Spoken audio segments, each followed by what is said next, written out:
ăn mùi Lớp bóng phải lấy ba rồi lấy vậy chỉ vách nè chỉ vách kè về mà về xí lớp vú nè đòn trong bắt đăng vì tâm khơi vì ăn tiền nhá ăn đi lắng xí lắng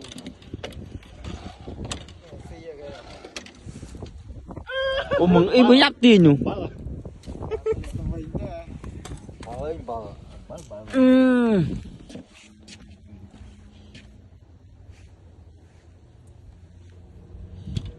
alo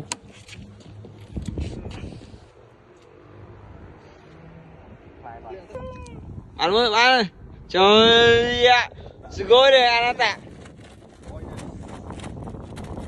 ăn tạ lôi men chẳng riêng ăn bay màu lên này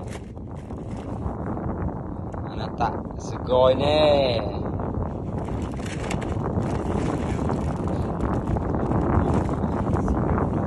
cái thầy cắt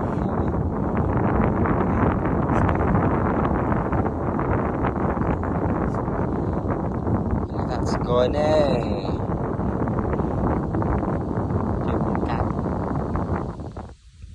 tôi chỉ lòi man